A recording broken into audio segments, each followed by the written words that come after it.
چہرہ قبلہ کی طرف سے پھیر دیں لیکن ناکام رہے۔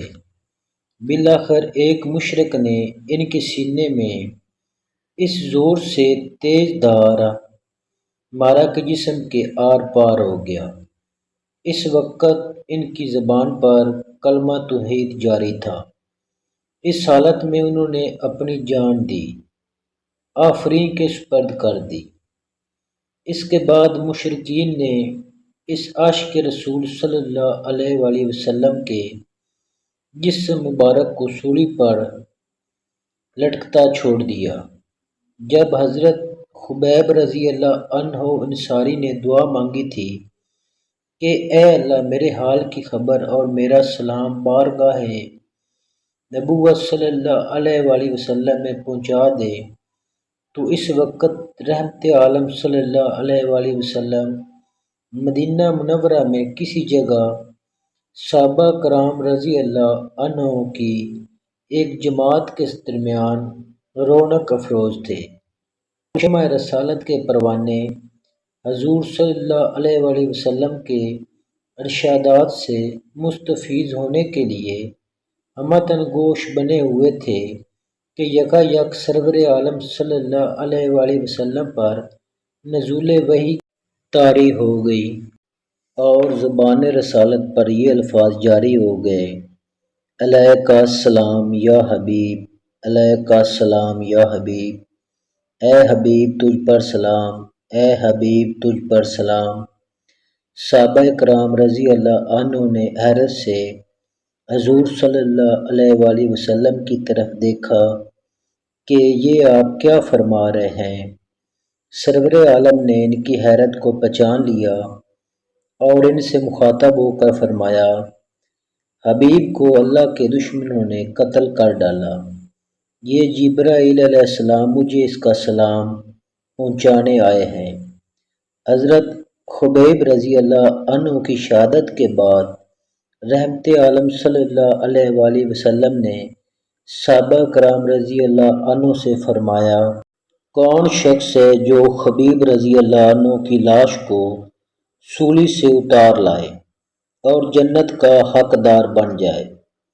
حضرت زبیر رضی اللہ عنہ نے بن علوم اور حضرت مقدر رضی اللہ عنہ نے بن الاسود بیک وقت اٹھے اور عرض کیا: یا رسول اللہ صلی اللہ علیہ وآلہ وسلم، یہ کام ہم کریں گے۔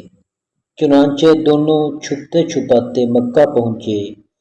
جب رات کو گئے کہ ان کی لاش سولی پر بالکل تر و تازہ ہے، ایسا معلوم ہوتا تھا کہ اسی دن شہادت ملی ہے۔ ان کا ایک ہاتھ اپنے زخم خبیب رضی اللہ تعالی عنہ کے مقتل میں گئے تو یہ دیکھ کر حیران رہ گئے جس سے خون ٹپک رہا تھا، حالانکہ ان کو شہید ہوئے 40 دن گزر چکے تھے۔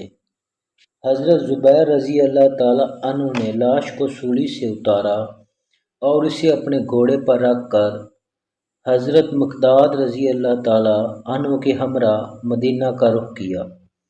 صبح ہوئی تو قریش کو کسی ذریعے سے اس واقعہ کا علم ہو گیا، چنانچہ بہت سے مسلح مشرکین اونٹوں پر سوار ہو کر حضرت زبیر رضی اللہ تعالی عنہ اور مقداد رضی اللہ تعالی عنہ کے تعاقب میں روانہ ہوئے۔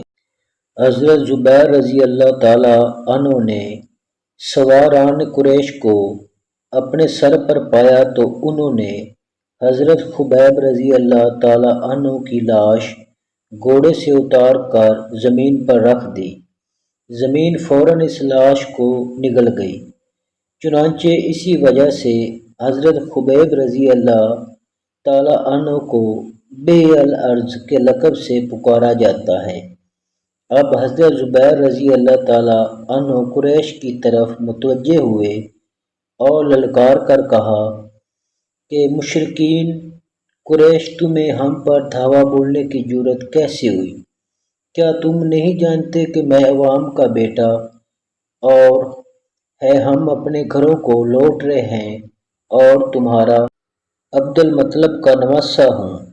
یہ میرا ساتھی مقداد بن الاسود کندی نقصان نہیں کیا۔ اگر تم تیروں سے لڑنا چاہتے ہو تو ہم تیروں سے لڑیں گے، تلواروں سے لڑنا چاہو تو ہم بھی کوئی تلواروں سے لڑیں گے، واللہ جب تک ہماری جان میں جان ہے ہم تمہیں اپنے نزدیک نہیں پھٹکنے دیں گے۔ مشرکین قریش نے جب دیکھا کہ یہ مردان حق مرنے مارنے پر آمادہ ہیں تو وہ ان سے کوئی طرز کیے بغیر واپس چلے گئے۔ حضرت زبیر رضی اللہ تعالیٰ عنہ اور مقداد رضی اللہ تعالیٰ عنہ نے جب دربار رسالت میں حاضر ہو کر سارا واقعہ بیان کیا تو حضور صلی اللہ علیہ وآلہ وسلم بہت مسرور ہوئے اور فرمایا کہ جبرائیل امین علیہ السلام نے مجھے بتایا ہے کہ اللہ تعالیٰ کے فرشتے تم دونوں پر فخر کرتے ہیں۔